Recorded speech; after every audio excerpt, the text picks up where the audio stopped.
Hey everyone, Eric Watson here, freelance writer, player of games, writer of words, recorder of videos, and tabletop role-playing aficionado. Welcome to another DriveThruRPG review, my written and video view series where I take a look at the adventures and supplemental material at DriveThruRPG.com. This video I'll be reviewing the micro RPG Drakar designed by JVC Parry. This review has been sponsored by the publisher. If you enjoy my videos, consider using my affiliate links for your online shopping and supporting me via patreon.com/RogueWatson. So what is a micro RPG? That is an RPG that includes everything you need to know in probably a dozen or a couple dozen pages and is designed to be played over the course of like a single evening. So more like a board game than it is a full, year-long campaign or something. And that's what this is. Specifically, it is sci-fi themed. You are all on a spaceship and one of those giant... I think there's a genre term for this, but the Expanse had one of these too. A giant like ship designed to hold a ton of people, like an entire civilization, basically, like a city-wide ship. And you're going. The Earth is screwed. Sorry, we broke it. It's Wall-E. The whole thing. Just there's trash. There's environment. Just totally done. We get on this giant. I swear there's a name for it. A giant kind of life colonizing ship. And we're trying to find Valhalla. There's a fun little Viking Nordic theme here, but in space. And the game is played with dominoes, which is really interesting. Usually all the RPGs I've looked at, which haven't been a lot, I'm mostly D&D, have been dice-based. Different kinds of dice, D6s or D20s, and everything in between. This one technically uses some D6s to generate ability scores, if you could call them that. But the game is primarily played using dice.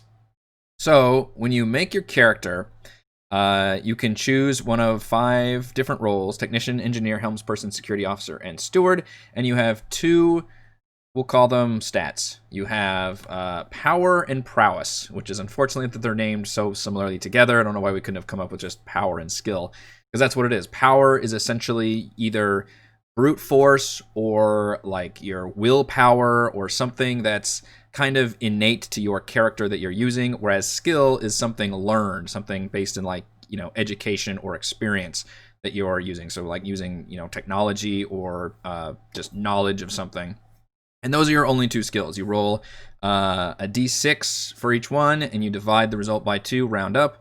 That's your stats. You're going to be somewhere between like a 1 and a 3. And then you, depending on what your role you choose is, which I guess is your class, you get to either do a -1 or +1 to those stats, and that's it. You have power and prowess. And then the DM rolls for your giant ship, which has a nice little fun artwork here that looks like a giant, Viking longship. And you have the bridge, the hull, and the systems, which is the same thing there. You just roll the d6s, you divide by 2, and that's the stats for the ship.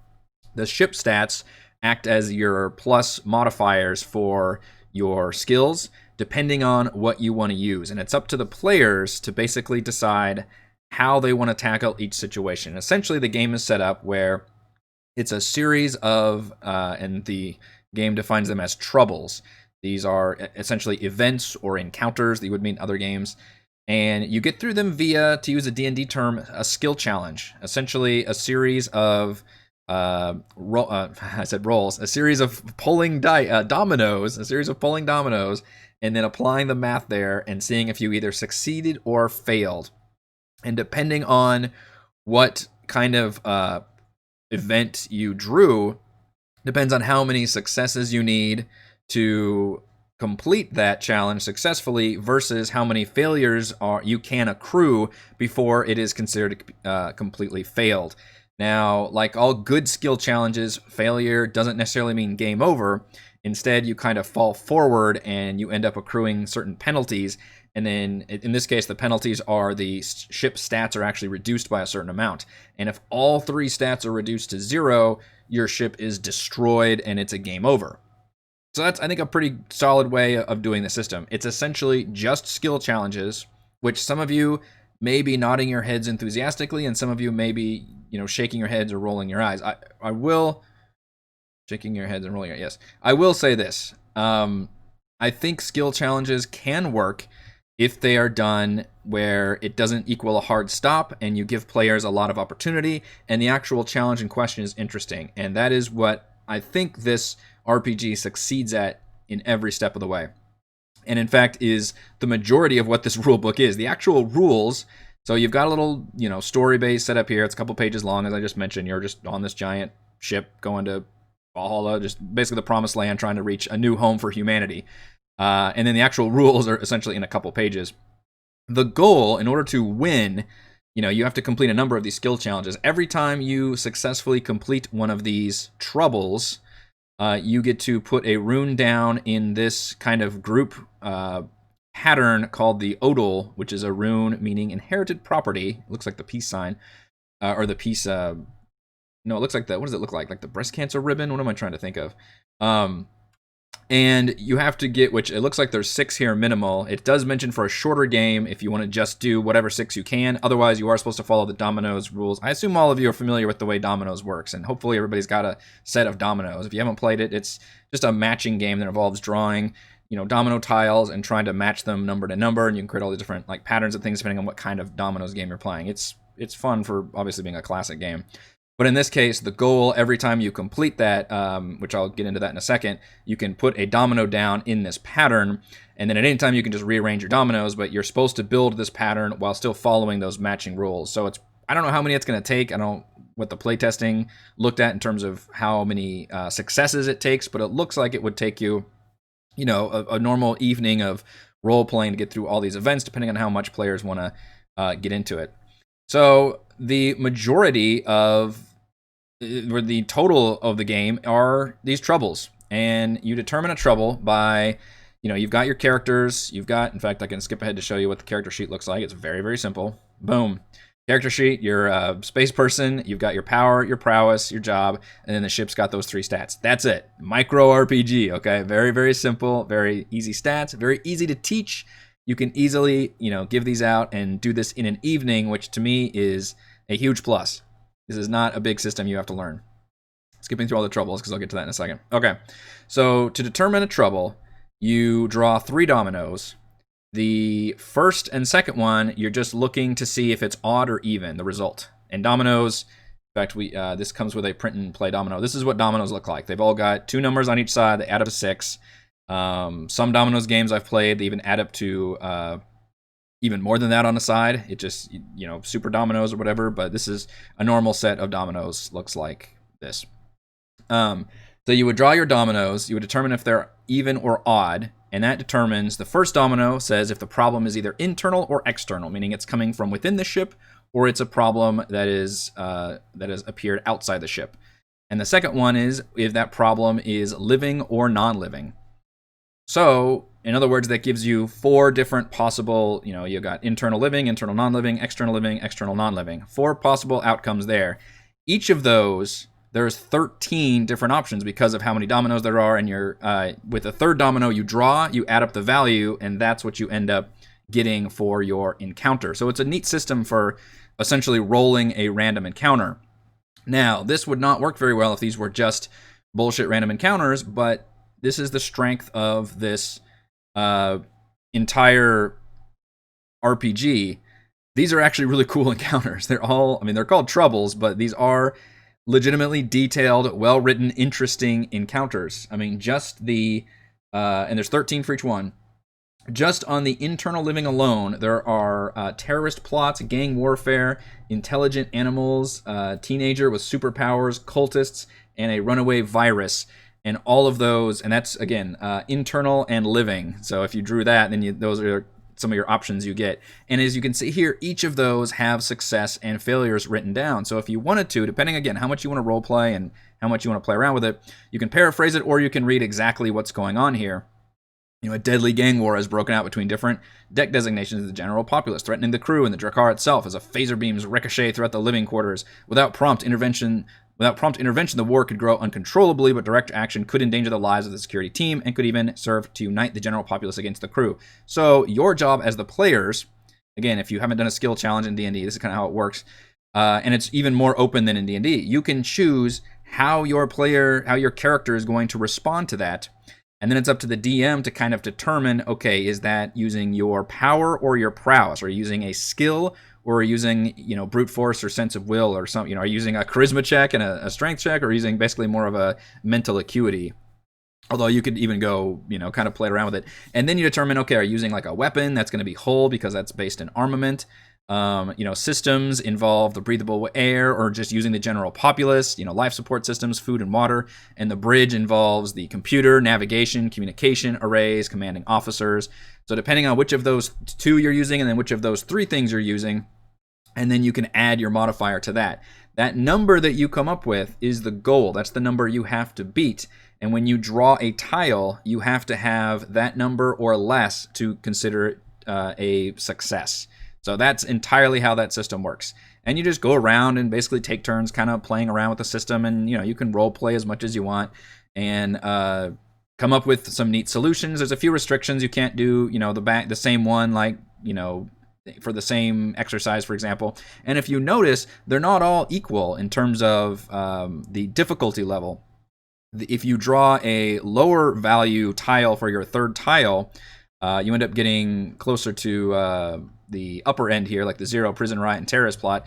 And those are actually very, very difficult to succeed at, because this right here chart says, if you draw that 0, you would need 7 successes before you even get 1 failure. Otherwise, you fail. So that's really, really tricky. And then, of course, the opposite end of that, the 10 to 12 are the easier ones. You only need 6, or you only need 3 successes, but you could accrue up to 5 failures before you fail it. So it's interesting the way that the balance level is just kind of all determined based on that 3rd domino value you get. And of course, if you get the same one, you're supposed to redraw it. Almost similar to like kind of Betrayal at House on the Hill, where you just don't know what kind of event you're going to end up with, and then everybody can kind of choose what skills they want to use to advance it along. But that's pretty much the whole thing, how it works. But the strength of it comes from how much I enjoy looking at all of these. Again, there are 13 for each of the 4 categories, which is just over 50 possible troubles. So you're definitely not going to see any repeats, and I think you could play this game several times and never see a repeat. As I mentioned, I'm not sure how many total, because you need to finish that rune. So again, a successful draw from that 3rd domino, you'd be able to slot it on that rune, and it would take 6 of those completions. So bare minimum, you have to play through 6. That's if you get really lucky and able to connect your dominoes together, though. Anybody who's played a dominoes game knows that's probably not always going to be the case. So it might take you, anywhere from 8, 9, or 10 completions to do that, but you've done, 1/5 of the total events that could possibly happen. So that's really neat. There's some neat stories going on here. If you succeed, if your whole, party successfully accrues a number of successes, then you get to increase one of your stats, depending on which one you just went through, by 1 point. So that's kind of a +1 for anybody that wants to use that for the future. If you fail, again, it's not a game over, and I can even read you some of the examples. So to use that gang warfare, if you succeed, you're able to quell the riot essentially by non-violent means, and there's a period of peace, everybody's happy, so your bridge score goes up. If you fail, it means weaponry is stolen, you have to take drastic measures to be able to quell it down, and everybody's really upset by that. You decrease the ship's hull and system score by 1. So your stats of your ship go down, which means future checks are actually going to be a little harder. So I could see an interesting balancing method where early on, if you roll some easy ones and succeed and all your stats are going up, it's going to go easier from there. Same thing happens on the other hand, though. If you end up rolling some really difficult, I keep saying rolling, if you end up pulling dominoes on the more difficult ones and you fail the first couple, your stats are going to go down and you're in for a really rough time. But, that kind of adds to the replayability of it. And maybe if you end up blowing up spectacularly, it could end up being a fun story in general. There is actual death in this game, which is interesting in that once you have failed one of these events, everybody has to draw a tile, and if you draw the blank one, the double zeros, that character dies. And I didn't see, unless I missed it, I don't think I saw any way for characters to regenerate, but I would hope that would be a case that the character could come back, because it mentions if all characters die, the game is over, which makes it sound like there is player elimination and people can die. So maybe it's not supposed to last, a full evening and you're kind of playing a board game with player, but I don't even like playing board games with player elimination. I think there should always be something in there where you can regenerate and come back maybe you have lower stats, or maybe you just, I mean, who cares? You just come back and you don't have that character anymore. So, and there is a way that you can raise your score as well after, if same thing, if you succeed, you can draw a tile and see there's a whole system for that if you can increase. So I would like to have seen a way to regenerate that character and not just have it be permadeath. But the strength of this RPG definitely lies in how well these are written. They're really fun. The success failure thing, I mean, it's just an exercise in how to make, again, to use a D&D term, skill challenges fun and enjoyable, and allow players to fall forward even if it seems like it's something catastrophic. Like there was one where there's a bunch of aliens that want to have you send kids over, and they can implant the kids with some symbiotic alien baby or something, and you're supposed to work together with this, and your success is basically like, nah, we're good, that's okay, and then the aliens end up like being subservient to you, and like, oh, you guys are big in the universe. Whereas the failure is really awful. It's like, yeah, you're kind of having to accept that you're a small crumb in the universe, and you have to send some kids off to these aliens. So it gets pretty dark. I mean, playable wise, this could be playable by kids, but theme wise, it's definitely not designed for kids. I didn't see any kind of age rating on here anywhere. Maybe I'm just not seeing it, but this is definitely pulls in a lot of classic like sci-fi tropes and genre stuff, and certainly not like kid-friendly stuff necessarily. I mean, it's not like gratuitous sex and violence or anything like that, but there's just some stuff that's, there's cultists, for example, murdering people, warfare, violent. There's stuff in there that you probably don't want kids necessarily involved in, but I think it's really good content. I really like reading all of these successes and failures, and just a lot of really cool sci-fi ideas for skill challenges. And the domino thing, I think, makes it just interesting and different enough. Ultimately, it's probably not that much different from rolling dice, and I know a lot of folks like to roll dice. I mean, it's the same concept where you're drawing a random, you're getting a random number that you don't really have a choice in.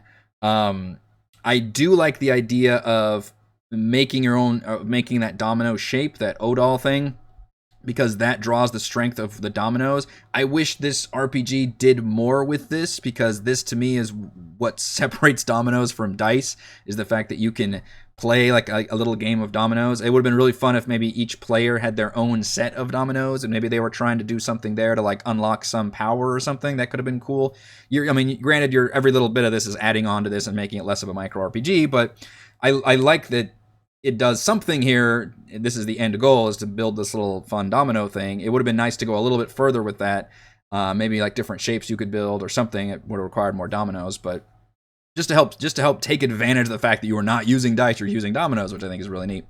And then finally, there is an appendices in the back that involves some really good content that you could probably use. For example, a glossary of sci-fi terms that you may or may not know. Now, I consider myself fairly well versed in genre terms, fantasy and sci-fi, and there was stuff in here that I wasn't fully aware of, and I just think it's very good. It didn't try to talk down to you or anything. It's just, hey, let's go over what all these different genre terms and sci-fi terminology means, either as a way to help players learn about some of the terms used in these troubles, or if they want to immerse themselves in this fully and really start battling off some, techno mumbo jumbo, and be able to just kind of get a feel for it, depending on how much, because if you're playing a tabletop RPG, presumably you're getting into the actual RPG, the meat and potatoes of it. And finally, we get some D6 tables just to help the DM or players generate whatever information they need. And the nice thing about all those, terminologies, it's very, very, there's no lore there. It's just whatever you want to pull together and use, you can. It's, whatever, it just says like alien race. You can have that be whatever you want. You can have whatever threats or things you need. There's a little bit of a fun thing where it replaces certain monsters with Norse terminology. So like if there's an alien beast on the ship, it's Fenrir, and if there's a giant like space whale, it's Jormundir and all that stuff. Like that's fun, but you can obviously replace that with whatever you want. There's a lot of little D6 there's actually a Technobabble one, which is fun. My biggest complaint is that, as you can see here, very, very plain presentation. This looks like something that you would find in a very cheap, like, old school magazine where it's just black and white. There's almost no artwork here.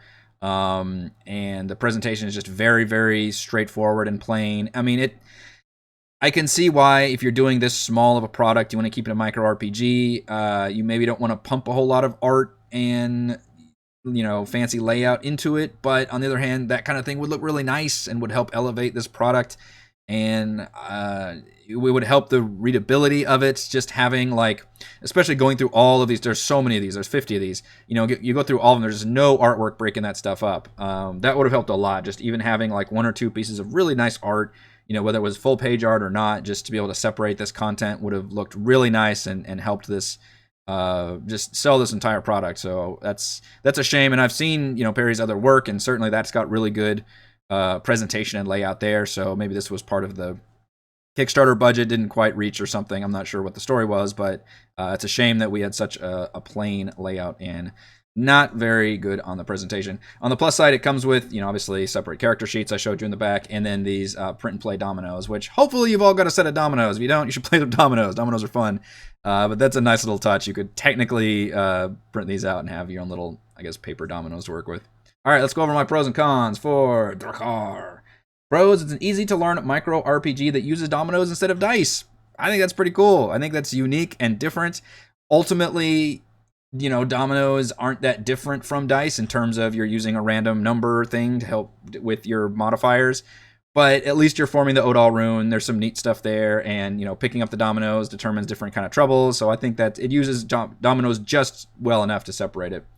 Pro, over 50 fun and detailed problems for players to tackle. Those are all those troubles, which is the main whole thing of the game. I mean, that is what you are doing. You're doing all these skill challenges, and normally skill challenges are very hit and miss depending on how the DM handles them. And I think Parry has a very, very good handle on how to make good skill challenges, how to fall forward, and importantly, how to create different branching paths for success and failure, while still leaving it open for players to basically choose whatever hell kind of skill and idea that they want to use to be able to actually tackle this thing. And there really is no wrong answer. It's just, okay, what do you want to do? Okay, let's do it. Draw a tile and let's see if you're actually able to do it. So I like that aspect to running an RPG. And pro, a D6 or multiple D6 tables for aliens, ship parts, weapons, and planets, as well as a glossary of genre terms. Just all stuff that's really nice to have. I would even print out that glossary and have that sitting out where all players could look at that and really help immerse them into the game. Cons, you know it, plain black and white presentation with very little art, just disappointing to see. I get that it's a very simple micro RPG, but I still think there could have been room for some nice looking art style. I mean, this looks like the print friendly version. I want to see the really nice version that I can see on my PDF with full color art and much nicer looking PDF.